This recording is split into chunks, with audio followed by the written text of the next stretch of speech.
হঠাৎই অসাতোষ প্রামাণিকের হস্তক্ষেপে এবার গোটা গেমের বাজিটাই পাল্টে গেল। হ্যাঁ বন্ধুরা, ভিডিওতে লাইক দিয়ে দেখতে থাকুন। যে মুহূর্তে কিনা ঈশান এবং আয়ুষ মিলে মেঘার সমস্ত চক্রান্তর পর্দা ফাঁস করে দেয় এবং মেঘা যখন কিনা নিজে থেকেই সমস্ত কিছু স্বীকার করে বলতে থাকে যে হ্যাঁ হ্যাঁ হ্যাঁ আমি এই গাঙ্গুলি বাড়ির জম হয়ে এসেছিলাম এবং আমি এই গাঙ্গুলি পরিবারের প্রত্যেক কটা সদস্যের উপর প্রতিশোধ নেওয়ার জন্য এখানে এসেছিলাম এবং আমি প্রত্যেক কটা সদস্যকে শেষ করে না দেওয়া পর্যন্ত এখান থেকে আমি কোথাও যাবো না, তোমরা যত যাই করে নাও না কেন আমাকে। ঠিক সেই সময় ইন্দ্রাণী গাঙ্গুলি যখন বলতে থাকে যে কিন্তু আমাদের সঙ্গে তোমার কী এমন শত্রুতা, তুমি কেনই বা আমাদের সঙ্গে এরকম শত্রুতা করছো সেটা তুমি বুঝতে পারছি না। ঠিক সেই সময় কুসুম বলতে থাকে যে তাহলে আমি আপনাকে ভেঙে বলে দিয়ে দেবী মা, হয়তো বা আমার বলাটা আপনার কোনো মতে পছন্দ হবে না, কিন্তু আমি আপনাকে বলতে বাধ্য হচ্ছি যে সে তার আসল পরিচয় সম্পর্কে জানলে হয়তো বা আপনি অবাক হয়ে যাবেন। তার আসল পরিচয় সে দেবলীনা ম্যাডামের বোন এবং দেবলীনা ম্যাডাম লগ্নভ্রষ্টা হওয়ার কারণে সে তার হয়ে প্রতিশোধ নেওয়ার জন্য এই বাড়িতে এসেছিলো এবং ঘটনাচক্রে সে এই পরিবারের টাকা থেকে শুরু করে সমস্ত লাক্সারি লাইফের প্রেমে এমনভাবে পড়ে যায় যে সে এখন রীতিমতো দুধ টানার মধ্যে পড়ে গিয়েছিল যে সে আদেও কি দেবলীনা ম্যাডামের হয়ে প্রতিশোধটা নেবে নাকি এই সমস্ত কিছু সে হাতিয়ে নেবে। কিন্তু পরবর্তীকালে দেবলীনা ম্যাডাম জেল থেকে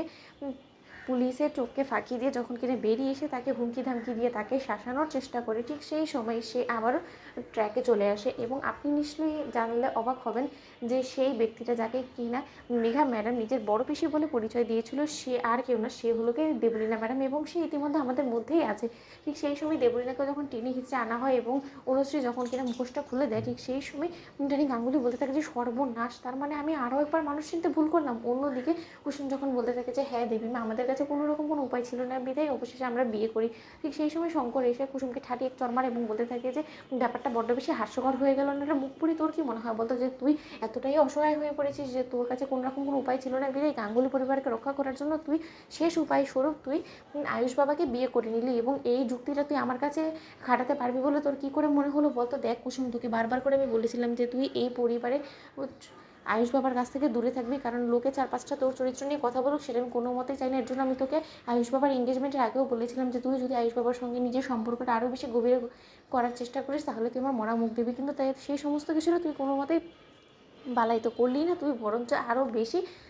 নিজেকে আয়ুষ বাবার কাছে ঠেলে দিলি এবং তার পরিণতি স্বরূপ তুই এবারে বউ হয়ে চলে এলি। তুই কী মনে করছিস তুই এবারে বউ হয়ে চলে এলি,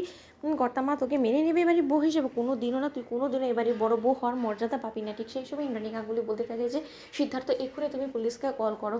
পুলিশ এসে এদেরকে নিয়ে যাবে। ঠিক সেই সময় মেঘা এবং দেবলীনা বলতে থাকে যে ইন্দ্রাণী গাঙ্গুলি পুলিশের কাছে গ্রেফতার হওয়ার জন্য তো আমরা এতগুলো দিন এই বাড়িতে কষ্ট করিনি, আমরা এই বাড়িতে যখন একবার এসেছি তাহলে তোর ছেলেদের শাস্তির ব্যবস্থা করে তবেই এখান থেকে বেরোবো, সে তুই যাই কিছু করে নিস না কেন। তো বন্ধুরা লাইক কমেন্ট শেয়ার করে সাবস্ক্রাইব করতে ভুলো না।